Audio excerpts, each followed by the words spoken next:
Bonsoir et merci d'être avec nous. Ces numéros d'ailleurs, c'est en pleine campagne électorale conformément au calendrier de la CENI.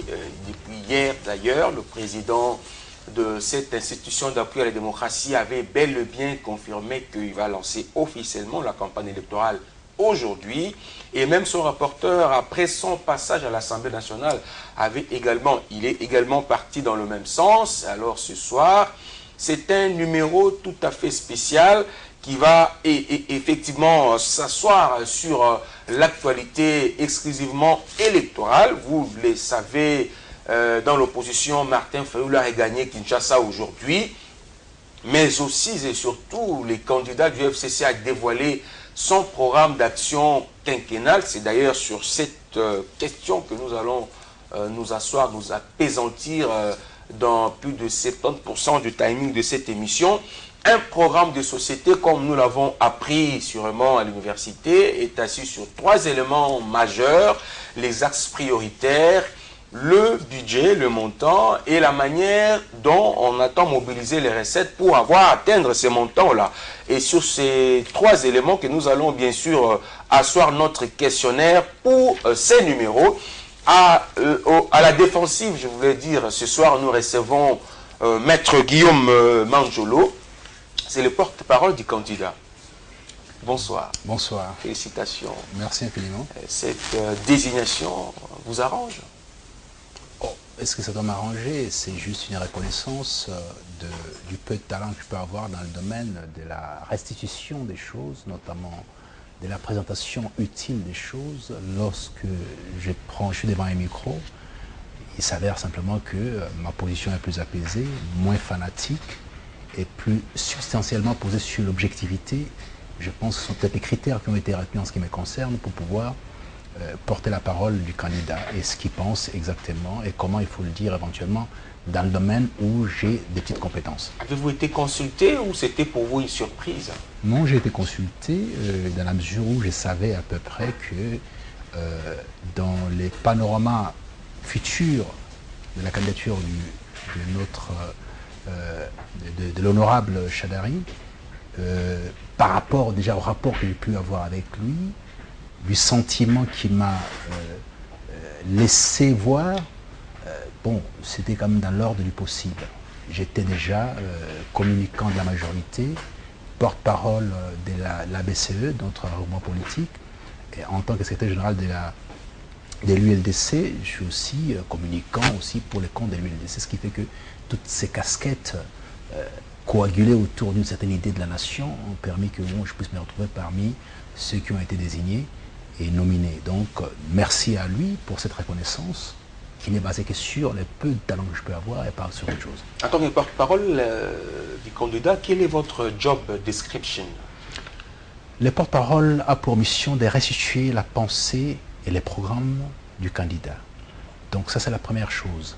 Maintenant, il y a une compartimentation qui peut être opérée selon qu'on s'occupe un peu plus de ceci ou un peu plus de cela dans le cadre du programme qui est développé par les candidats. Donc on est plus à l'aise lorsque on parle des matières liées notamment au droit, à la diplomatie et toutes ces choses-là, à l'intégration régionale par exemple. Mais l'avantage qu'on peut avoir quand on a été comme moi en gestion de l'intégration régionale auprès du ministre Ramochi Banda pendant plus ou moins 10 ans, ce qui fait que on a la connaissance quasiment de tous les départements et leur fonctionnement, y compris comment est-ce qu'on budgétise, comment est-ce qu'on projette, on les met en perspective. C'est cet avantage qu'on a, ce qui fait que je peux à la fois avoir une approche transversale de toutes les matières pour avoir eu l'opportunité de gérer les uns et les autres dans le domaine dont l'intégration régionale gère ou participe à l'évolution à la fois de la région et du pays. Et c'est tous les domaines d'activité. Heureusement pour moi, mon séjour en RDC depuis 2008-2009 jusqu'à ce jour m'a permis d'accéder à toutes ces connaissances-là, d'administration d'une part, des projections d'autre part et tout ça, ce qui me permet d'avoir la facilité. Mais il arrive très souvent dans d'autres contrées qu'on compartimente, qu'on limite vos possibilités ou votre restitution de la pensée et du programme du candidat seulement dans un domaine plutôt que dans un autre. Voilà, c'est un peu ça. Alors, communicant de votre parti, communicateur de la majorité présidentielle, dans le passé. Mais est-ce qu'il y a maintenant une différence? Quelle est la nuance maintenant il y a aujourd'hui avec Guillaume Anjolo, porte-parole du candidat?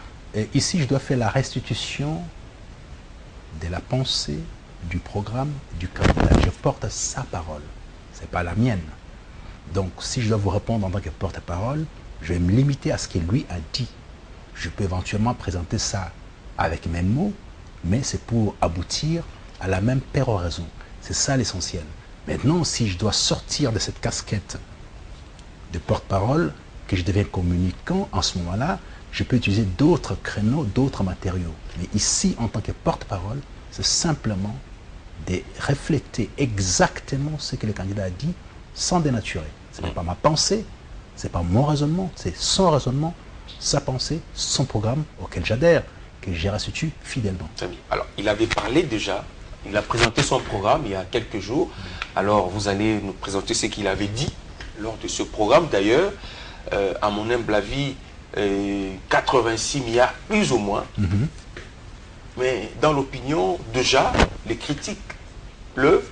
C'est un programme irréaliste, démagogique. Que répondez-vous? Non, mais je n'arrive pas à comprendre cette frénésie ou passion lorsqu'il s'agit d'un programme qui est soutenu par un parti économique que tout le monde connaît. Sur votre plateau ici, on a eu à discuter très longuement de ce qu'avait découvert Nuzolo. Des fuites des capitaux de la RDC à hauteur de 15 milliards par an. Lorsque dans les programmes, les candidats Chadari disent ceci, on doit arrêter les coulages, on doit arrêter la corruption. Il répond utilement à la préoccupation constatée par Nuzolo, de 15 milliards par an. Est-ce que c'est déraisonnable alors que tout le monde avait applaudi et attend les sanctions, y compris la restitution de l'argent de l'État à l'État? Et ça devient un problème démagogique. Mais pourquoi ça ne pouvait pas être arrêté pendant que c'est lui qui l'a désigné était aux affaires? Mais en quoi est-ce que cela est garanti pour qu'il dise aux Congolais qu'effectivement avec Chadari, on peut avancer? La question est raisonnable. On est dans un système de cycles. Les cycles Chadari, qui est un cycle qui doit devoir rebâtir la nation. On a eu la réunification, le rassemblement, on est en train de rebâtir en fait les 3 R. Alors, dans ces cycles ici, c'est la mise en œuvre de toutes les règles qui sont disponibles. Les règles sont là. On a confectionné toutes les règles utiles à la bonne mise en œuvre des préoccupations qui sont. Lorsque nous trouve des travers dans la gestion des finances de la République par à la fois les hommes politiques, certains hommes d'affaires, les milieux d'affaires, les entreprises, ils constatent le temps de justice, de l'évolution et de l'application des règles. Les règles existent, il faut maintenant les expliquer. C'est tous ceux qui sont chrétiens et qui ont une petite connaissance de la Bible vous diront, vous avez Ézéchiel qui propose toutes les sentences qui pourront tomber et Amos qui les applique. Nous sommes dans cette phase-là. Ça reste un véhicule du processus biblique et divin. La gestion divine, c'est la même chose. La continuité, c'est ce qui choque aussi quand votre candidat estime qu'il est celui de la continuité après Joseph Kabila. Quand on sait que dans l'opinion, l'impression c'est un bilan pratiquement négatif à l'image de la gestion de la République par Joseph Kabila. Il y a quoi s'inquiéter?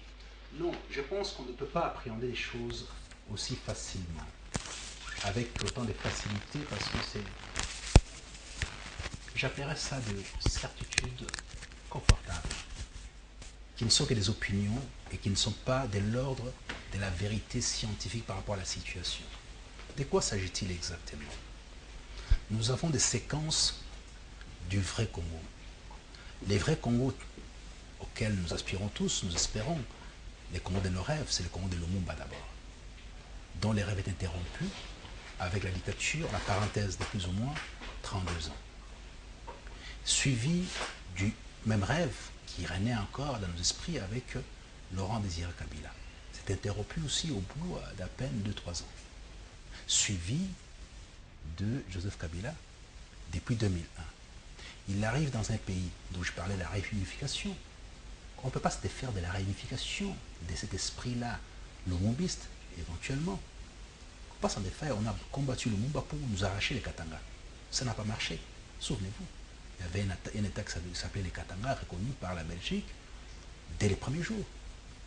C'est vous dire qu'effectivement, cette idée de réunification, c'est pas cette continuité. Si vous l'appréhendez, ce concept-là, si vous l'appréhendez dans ce sens-là, y a-t-il une honte à dire que les Congos restent Congo au sens de Lumumba? Non. Bon. Maintenant, le rassemblement. Et la même continuité, si vous permettez, juste d'un point, la même réunification plutôt d'un point, en marche arrière. En 2001, il y avait 2 ou 3 zones monétaires en Afrique. Il y avait la compartimentation du pays en 3 régions spéciales pilotées par des groupes armés. Et cet acquis-là, majeur, on doit dire non, écoute, on s'en débarrasse. Mais est-ce que les Congolais ont bénéficié de cette réunification monétaire, un peu comme vous le présentez? Pensez-vous que en 17 ans de règne, le fait d'avoir la même monnaie sur l'étendue du territoire n'est pas bénéfique aux Congolais? Ce n'est même pas une question, parce qu'une souveraineté vitale. On ne peut pas être sur un périmètre étatique et avoir 2-3 monnaies différentes et tout ça, 2-3 zones monétaires. Ça ne peut pas exister. Ça ne peut pas exister. Mais pourtant, ça a été. Et ça a été modifié, changé par Joseph Kabila. C'était un héritage majeur. L'héritage, aujourd'hui, vous avez lancé votre émission en parlant des élections. Mais c'est Joseph Kabila qui a amené ça. On doit se défaire de ça au motif que faire, je ne sais pas quel type, des mécanismes, des remplacements. Non. On est dans les outils qui nous ont été légués par Lumumba, par Laurent Désiré Kabila. Et aujourd'hui, je peux même remonter le temps par qui pas vite. Mais ces élections ont apporté quoi? Si ce n'est pas permettre à un petit groupe d'accéder aux affaires, de s'enrichir au détriment du peuple congolais. C'est une faille énorme dans les systèmes.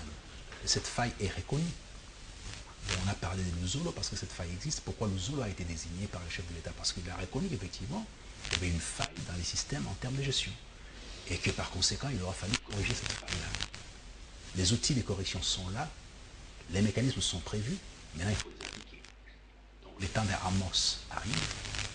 Emmanuel Ramazani Chadari 13 doit devoir maintenant appliquer toutes les règles qui ont été confectionnées à cette fin, au début de son mandat. Il l'a dit, c'est les points d'ancrage de son programme. Et ces points d'ancrage permettent de pouvoir ramener dans les caisses de l'État, de générer énormément de recettes qui échappaient à l'État, à hauteur de 15 milliards par an. C'est utile.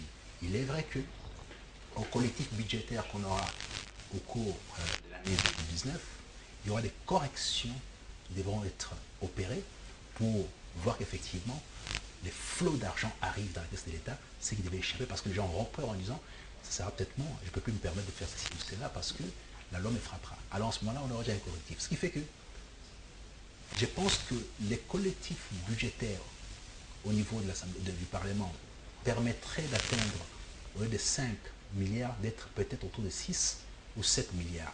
Mais si, comme a dit les candidats, l'efficacité judiciaire est opérée dans les 5-6 premiers mois, les premiers semestres, et là pour régler la situation, je pense qu'au début du deuxième semestre, on peut dépasser assez largement les 6 à 7 milliards des revenus directs dans la caisse de l'État. Ce qui fait que les années qui suivront, avec une croissance envisagée aujourd'hui, projetée à 2%, entre 2 et 3% supplémentaires, pas 2 ou 3% supplémentaires à la croissance actuelle, jusqu'en 2022.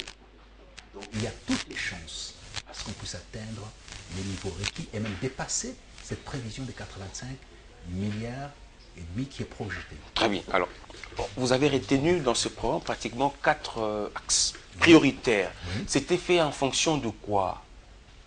C'est fait en fonction à la fois de l'environnement qui est le nôtre, politique, c'est-à-dire l'état des droits tel qu'il est recommandé, les structures, le renforcement de l'État qui était nécessaire dans un certain nombre de domaines. Il y a eu beaucoup d'avancées. on n'avait pas d'armée. Aujourd'hui, on a une armée avec plus de 150 000 hommes, très organisée, qui ne permet plus à ce qu'on puisse nous attaquer. Là aussi, il y a beaucoup de problèmes. Hein. Non, non, non. Et vous savez, les salaires des militaires, l'opposition vous le rappelle matin, midi, soir, c'est maigre. Conditions sociales de militaires et de leurs enfants, leurs femmes. Oui, oui. Monsieur John Lingui. Est-ce que vous avez pris en compte tout cela? Monsieur John Lingui, oui. Je connais votre doigté. C'est-à-dire qu'il y a des choses qu'il faut présenter dans leur ordre naturel, de sorte que les gens comprennent de quoi il s'agit. Nous n'avions pas d'armée jusqu'au sens réel du terme, jusque, dirait-il, 2007, 2008, 2009. En 2016, la RDC est devenue la 10e armée d'Afrique. Ce n'est pas nous qui les déclamons de la présidence de la République ou de la primature. Ce sont les instances internationales qui disent que la RDC a la 10e armée d'Afrique. La 75e armée du monde. Donc il y a eu des performances extraordinaires entre le moment où on avait les pays saucissonnés, d'une part, et la réunification et l'amalgame, au fait, opéré pour pouvoir fédérer toutes ces forces et sortir une seule force nationale. Il y a eu quelque chose d'énorme qui a été fait. Avons-nous bénéficié d'un plan Marshall quelconque? Non. C'est sur fonds propres, parce que le soutien qu'on a bénéficié du monde entier était sous embargo sans cesse. C'est-à-dire que ça ne touchait pas à notre armée. C'est sur effort propre déjà. Un pays déchiré pendant plus ou moins 20 ans, avec une dictature de très très longue date, où la seule expression réelle au plan militaire était la DSP, une milice quasiment, et non l'armée. Donc, si on arrive à ça, c'est qu'il y a eu des efforts... Maintenant, qu'est-ce que Chadari veut faire? Parce que là, ce sont des acquis, pratiquement. Si on, Très bien. Voilà. Qu'est-ce que lui veut apporter de nouveau? Nous avons... C'est-à-dire que les faits qu'on a atteint ce niveau-là déjà, il faut maintenant la vitesse de croisière pour pouvoir parfaire ce qui manque ou les soucis qu'on peut avoir. Nous avons besoin des forces spécialisées, on en a déjà, mais ce n'est pas suffisant. C'est pour ça qu'il a parlé d'un certain nombre de forces, notamment les 50 000 hommes qui participaient à la fois supplémentaires au niveau des défenses et au niveau de la sécurité.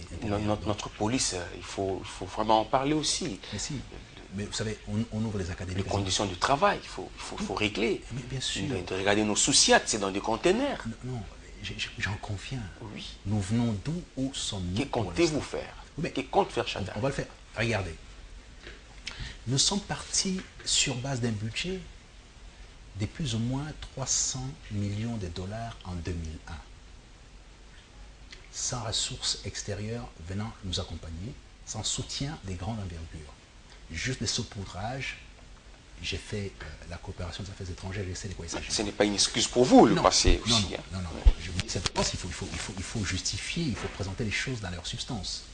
Nous sommes partis des 300 millions de dollars en 2001, nous sommes à 5 milliards sur fonds propres aujourd'hui. Nous projetons la possibilité d'avoir peut-être 7 à 8 milliards l'année prochaine, 10 à 12 milliards ou 15 milliards l'année d'après, ainsi de suite. L'impact social, oui, c'est pas remarquable. Le Congolais ne le sent pas. Il y a une différence notable entre les salaires, les non-salaires qui existaient avant 2001. Vous savez, les nombres d'accumulation des mois impayés en RDC avaient atteint des sommets, jusqu'à 5 ans d'impayés. Il faut résorber tous ces déficits. Ça prend un certain temps pour les résorber. Il faut mettre à la retraite un certain nombre de personnel qui est au-delà de l'âge. C'est tout un travail. Et sur des maigres recettes, parce que, il faut le dire aussi, qu'il y a eu un comportement désobligeant, criminel, sur les circuits des recettes de la République. Maintenant, il faut corriger ça. Si vous avez 3 milliards de dollars directs du Trésor public et que vous ponctionnez un peu plus la moitié pour pouvoir continuer à faire la guerre dans la partie Est, qu'est-ce qui vous reste pour payer les personnels à un niveau convenable? Il faut d'abord, permettez que je m'arrête là, renflouer les caisses de l'État à travers notamment l'autorité de l'État, notamment dans le domaine des finances, la loi contre la corruption, l'appliquer, la diversification, ça c'est un autre axe au fait du programme du candidat, de notre économie. Nous avons, et pendant très longtemps d'ailleurs, souscrit à l'idée selon laquelle notre économie était restée dans les trocs. C'est-à-dire, nous sortons la matière première telle qu'elle et nous transférons dans le monde et eux fixent les prix. C'est du troc. Nous devons compter sur autre chose. L'élaboration réelle de la TVA aujourd'hui et son applicabilité dans tous les domaines. Donc ça, c'est les gouvernements qui ont pour mission de pouvoir élaborer tous ces projets-là, enfin finaliser ça parce que les candidats ont fixé les grandes lignes. C'est son travail par rapport à son projet. Donc voyez-vous, c'est question d'avoir les moyens suffisants qui permettraient de pouvoir maintenant les dispatcher, les répartir utilement en fonction de chaque niveau. Il l'a dit, il l'a répété, les salaires seront en fonction des standards admis au plan international par rapport aux catégories sociaux divers sociales plutôt diverses qui participent à la vie du pays. Maître Manjolo, en 17 ans de règne, Joseph Kabila, utilisons le terme employé un peu dans la cité, le régime auquel appartient jusqu'à aujourd'hui Emmanuel Arnaud Shadari va laisser un budget pratiquement de 5 milliards, quelque chose. Mais comment votre candidat promet aux Congolais un budget de 86 milliards dans une période de 5 ans? Est-ce que ce n'est pas de la démagogie? Je viens d'expliquer, je pense, de la manière la plus élaborée possible pour expliquer. J'ai parlé des Luzolo, les 15 milliards qui échappent à l'État, j'ai parlé de la TVA qu'il faudra structurer. C'est ça la question de la préoccupation des Congolais. Où était Shadari pour dénoncer les abus, les clientélismes, la corruption, la fraude qui veut combattre aujourd'hui? Ne faites pas celui qui ne comprend pas ce que je suis en train de dire. Oui. Ça ne vous va pas. Faut à l'essentiel et non à la propagande et à l'opinion. Je vous pose les questions de l'opinion. Oui, mais non, l'opinion, elle a toujours raison. De toute façon, il faut éclairer l'opinion. C'est ça l'idée, c'est d'éclairer l'opinion. Je viens de dire ici que l'opinion peut me suivre. Ces pays a failli dans un certain nombre de domaines, notamment dans la corruption. L'État congolais peut avoir des recettes annuelles de l'ordre de 15 milliards de dollars. Cette étude ou cette présentation vient de Luzolo notamment à travers tout ce qui échappe à l'État. Si les mécanismes de lutte contre la corruption sont déclenchés de manière la plus puissante possible, on peut récupérer cet argent-là et ERS 13, le nom est sexy, vous conviendrez, procédera à ça. Il l'a dit, il le fera. Toute la salle était debout sur cette branche des présentations-là. Parce que les gens ont conscience qu'effectivement, c'est une gangrène, c'est un cancer dans notre pays. Avec cette manne financière, on peut utilement dépasser les 85 milliards. Mais parce qu'on a des niches précises qu'on connaît, qu'on peut mobiliser à tout moment et élaguer tout ce qui gangrène les systèmes, de sorte à faire drainer les finances de la République vers les trésors publics et non vers les poches des gens. Voilà quelque chose d'essentiel. On a eu le temps des enquêtes, on a le temps maintenant de l'application des règles, parce que les règles existent. On a eu les enquêtes, on a la composition, la structuration en fait, des règles. Un exemple simple, tout le monde ici a vu parler de la subornation de témoins. La subornation de témoins. Avec l'affaire Jean-Pierre Bemba. Avec l'affaire Jean-Pierre Bemba. Ce que les gens ignorent, c'est que la RDC a souscrit au traité contre la corruption des Nations Unies depuis 2005, a ratifié en 2009-2010. Ce traité est opérationnel chez nous. Dans ce traité, le point 25 parle de subornation de témoins. Or, les juges sont visés par ça. L'article 25 de ce traité dit subornation de témoins. Donc, c'est une corruption de l'administration de la justice. Puisqu'il a parlé des juges qui sont corrompus aujourd'hui par ces mécanismes notamment, et que tous les corps de métier qui participent à la gestion de l'État sont concernés par cet instrument nécessaire au nettoyage de l'espace politique de cette gangrène, de ces cancers. Donc voilà un outil qui était là, qui n'a jamais été appliqué utilement, qu'on a vu sortir par les juges dans l'affaire Jean-Pierre Bemba, et qu'on verra dorénavant sortir sur tous ceux qui seront à mal avec la loi congolaise dans ce domaine-là.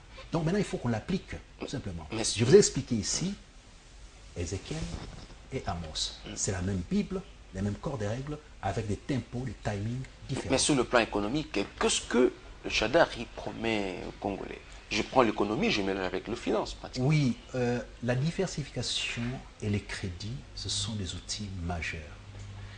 Pendant très longtemps, les Congolais réfléchissent en rentier. Qu'est-ce que cela veut dire? L'économie diversifiée, compétitive, qu'est-ce que ça veut dire? Les Congolais réfléchissent en rentier de la République. Les Congolais se nourrissent aux mamelles de la République. Pendant très longtemps, c'était la Gécamine et l'Amiba. Stop. Il n'y a pas une réflexion de comment est-ce qu'on doit travailler autrement. Si les mécanismes de la TVA est très opérationnel, on aura suffisamment de l'argent qui serait drainé vers les trésors publics, qui va nourrir la Banque centrale, qui elle-même, à travers les banques commerciales, peut permettre l'accès au crédit d'un certain nombre d'entrepreneurs selon les projets qu'ils vont apporter dans le domaine différent. Alors quand vous ouvrez la possibilité d'accès au crédit aux femmes, aux jeunes, pétris de talents et d'idées, c'est ça la diversification dans plusieurs domaines d'activité. On sort un peu du canevas qui sépare l'occupant par les Belges, qui ne sous-tendait que l'économie ne devait se passer qu'à travers la Gécamine, l'Amiba et toutes les grosses structures qui ne sont que des structures du troc, sortir la matière première pour le faire partir. Et lorsque vous faites, parce qu'il faut faire une articulation entre les axes. Quand vous pensez diversification, il faut faire aussi avec l'axe par rapport à l'éducation, les centres de recherche appliquées fondamentales, les bourses qu'on donne aux meilleurs étudiants. Il y a un jury qui sera mis en place par rapport à ça, de sorte à ce que chaque étudiant qui projette sa vie pense devenir entrepreneur à travers son projet de fin d'études et avec un accès directement à un crédit pour construire sa petite entreprise et produire comme ça se fait dans le monde entier. Donc ça fait un boule de neige. Vous financez un étudiant qui fait, puisqu'il a spécifié dans le domaine des connaissances, l'économie de la connaissance, dans le domaine mathématique, dans le domaine de la polytechnique,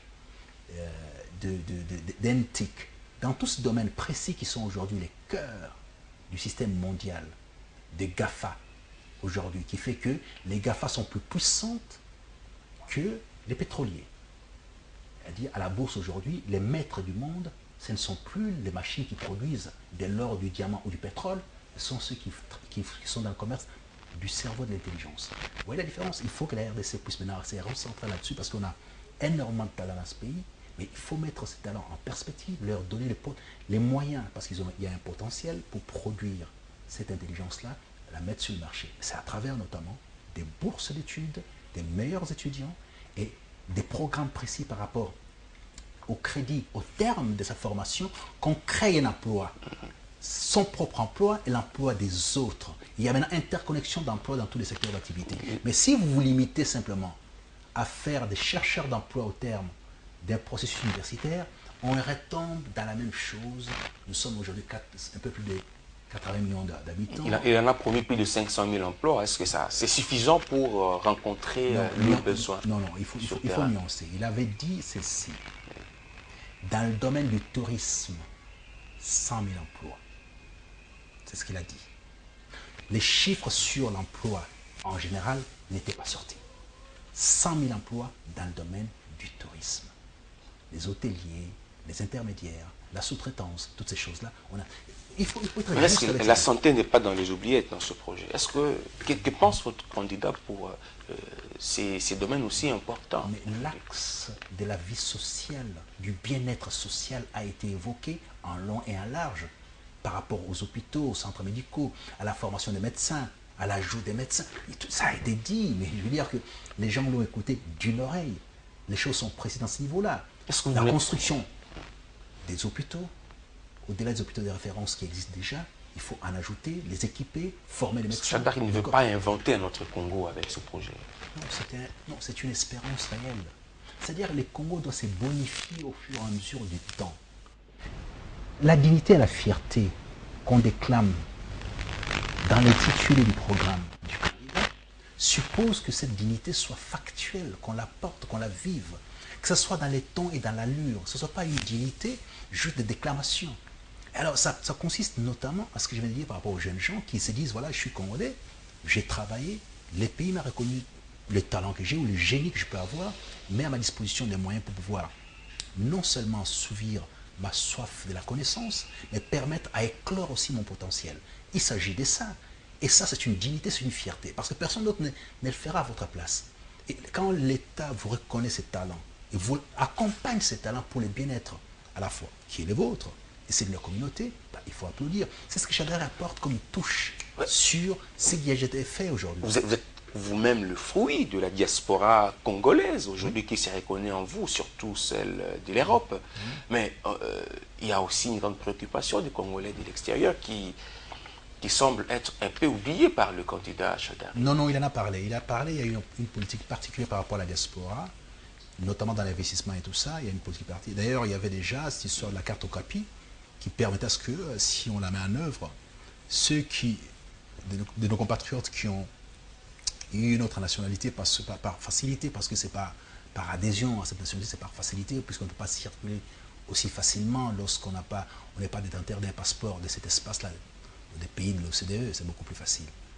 Mais ces gens-là, on ne doit pas méconnaître leur origine. Il y a beaucoup de problèmes avec notre diaspora. Ça ne sera pas facile. Non, non, non, non. Ça dépend comment on appréhende les choses. Je suis un produit de cet espace-là. Il faut faire la part des choses. Il y a une petite clique de gens qui perturbent, qui font du bruit. Si vous voyez le nombre des médecins, la corporation des médecins en Belgique, en France, d'origine congolaise, des avocats, des ingénieurs, vous n'entendez pas parler de ces gens. Mais pourquoi leur silence? On a comme l'impression que c'est juste un petit groupe qui fait du bruit. Non, mais les petits groupes qui font du bruit, qui perturbent. Qui traduit l'identité même de notre diaspora. Mais ce n'est pas l'identité de la diaspora. Ce n'est pas ça l'identité. Je suis de la diaspora. Je suis le fruit de la diaspora, de la Belgique et de la France. Vous êtes faible alors face à ces petits groupes? Non, ce n'est pas la faiblesse. Ceux qui crient le plus, ce n'est pas forcément les plus intelligents, les plus malins ou les plus puissants. C'est parce que nous avons une culture aujourd'hui qui n'écoute que ça. Si vous poussez le pays au raffinement, à la raison, vous verrez très bien qu'on ne va plus regarder vers ces gens-là.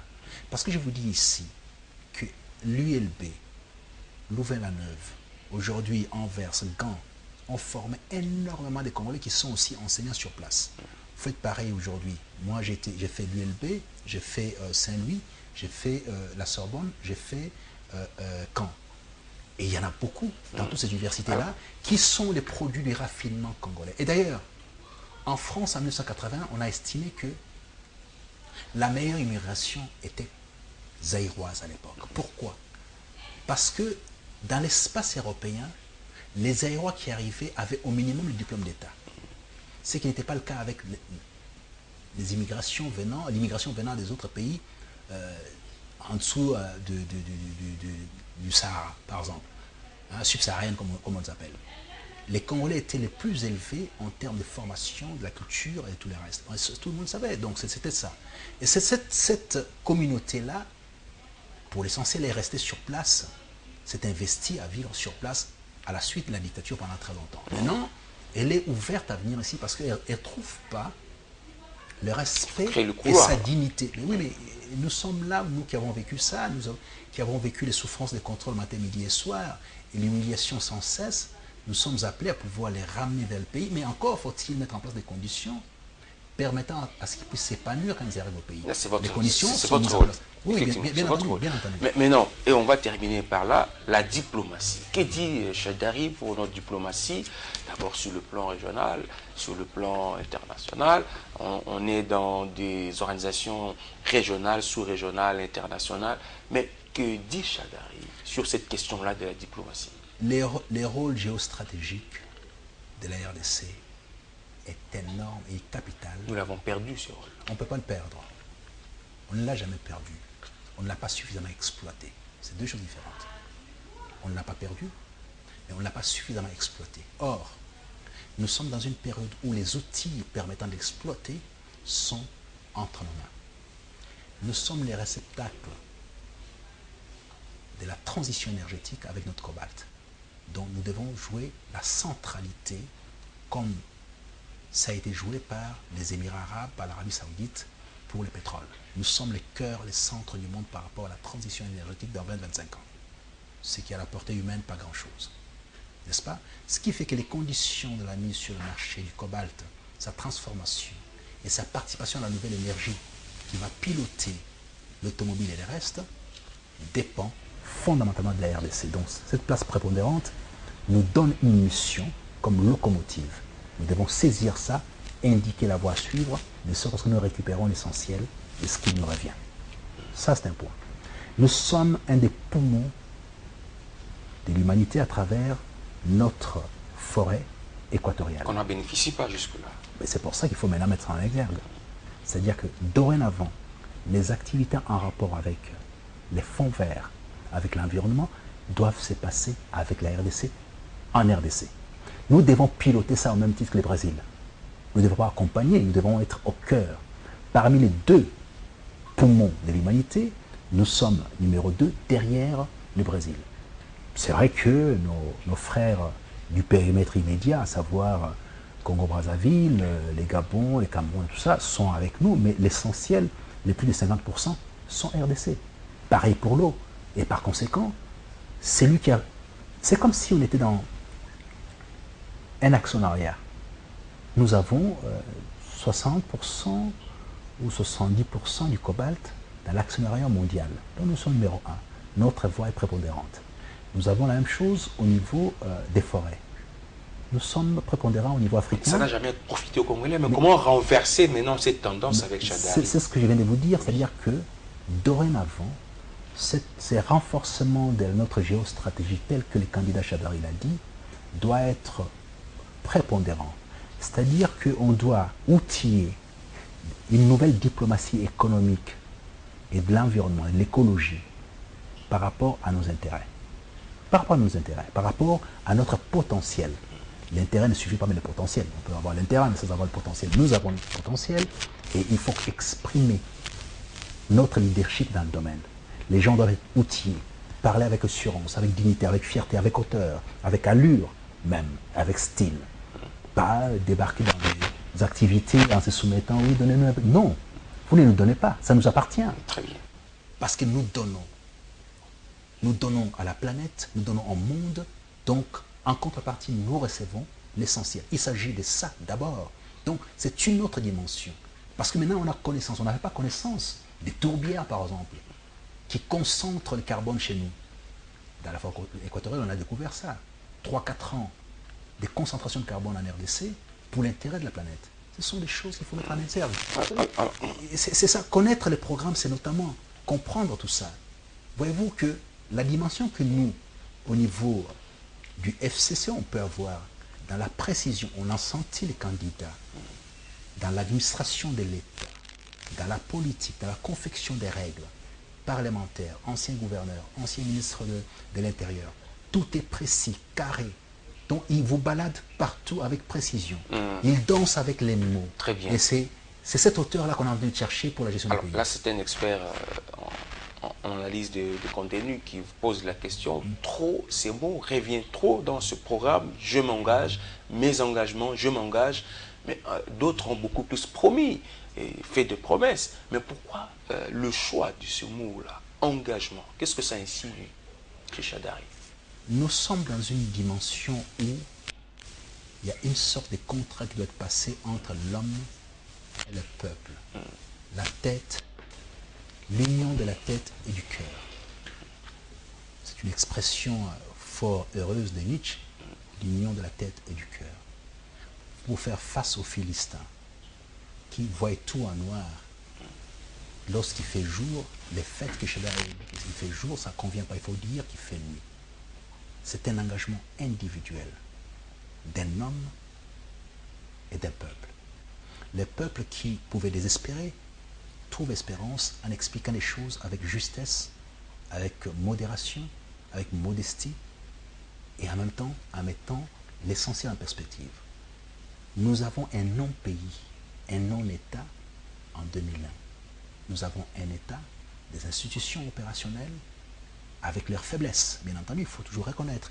Ici, l'idée, ce n'est pas de sombrer dans l'utopie, dans la fantaisie, dans le fanatisme, c'est de dire la vérité, ce qu'il a dit, puisqu'il reconnaît. C'est là où le bas blesse aussi. Ben oui, mais attendez. C'est là où le peuple vous attend. Mais quand quelqu'un vous dit la vérité sur la mégestion, les turpitudes, vous devez l'applaudir parce qu'il reconnaît. Quelqu'un qui pêche ou le système qui a péché sur certains points précis et qui révèle qu'effectivement il faut les corriger, vous devez l'applaudir et non se taper sur la poitrine. Quelqu'un qui vous dit qu'effectivement il faut investir dans la jeunesse, dans les jeunes, dans les femmes.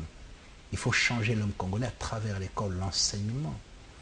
Et qu'on doit se partir des 1000 écoles qu'on avait par an à beaucoup plus que ça. Parce que c'est là-dedans qu'on va devoir modifier l'homme congolais. Il faut ramener nos matériaux archéologiques, notamment nos langues, qui permettent de pouvoir appréhender bien comment il faut et tout ça, les fondamentaux qui sont les nôtres. Quelqu'un qui vous dit ça sera en déphasage avec la réalité. Non, on est en phase avec la réalité. Parce que on va vraiment se séparer là. Il y a 21 candidats. Chacun a déjà dévoilé son programme. Peut-être Fayoulou revient encore sur son programme. Mais en quoi le programme de votre candidat est beaucoup plus meilleur et mérite bien d'être porté, soutenu par le Congolais, contrairement à d'autres? Vous avez d'un côté un praticien, vous avez de l'autre côté des utopistes. Un praticien qui a fait ses preuves à travers tout ce qu'il a fait. Moi, j'ai été bénéficiaire notamment de la calmie suite à Kamwina Nsapu. Il était ministre de l'Intérieur, il a réglé le problème. C'est important pour l'espace Kasaï. Ce n'est pas important pour les autres, mais c'est une réalité mathématique, physique qui s'est opérée dans l'espace Kasaï. Vous avez ceux qui cherchent les programmes extérieurs, qui vous promettent par exemple de pouvoir faire une élection qui au terme de 2 ans, qui s'arrête pour faire l'inclusivité au bout de 2 ans. Contre la Constitution, ça veut dire quoi exactement? Ce n'est pas un programme, c'est une opération mafieuse entre 3 ou 4 gars. Ça n'a rien à voir avec un programme politique. Oui, et puis vous avez des choses fantaisistes, qu'on voit ici, tout ça, et que les gens qui veulent faire un meeting dans un stade où il n'y a personne qui vient. Il pensait être candidat, donc son programme n'est pas opérationnel s'il ne peut même pas être reçu par les Congolais. Donc ça pose un problème. Ce qui fait que la crédibilité de la gestion est là, la compréhension de la chose publique est là, la gestion pratique est là, et maintenant les correctifs à apporter sont là. C'est une différence notable avec l'aventure. Il y a d'un côté l'aventure, entre quelques milliardaires entre eux, et de l'autre côté, la raison, la vérité, la fierté, la dignité d'un État, et la mise en perspective d'un rêve et de l'espoir d'un pays. L'écart est énorme. Les FCC aujourd'hui, les remparts contre la déflagration de la République avec l'union du peuple et de sa terre. Opposition, majorité, société civile, personnalité, tous unis ensemble. Vous avez des grandes lumières comme les Likan Bokolo et les autres qui sont dans cette tendance-là, qui connaissent les choses de la planète. Vous voulez comparer à qui? Aux milliardaires soutenus par Glencore notamment, qui ne veut pas entendre parler de la révision du code minier.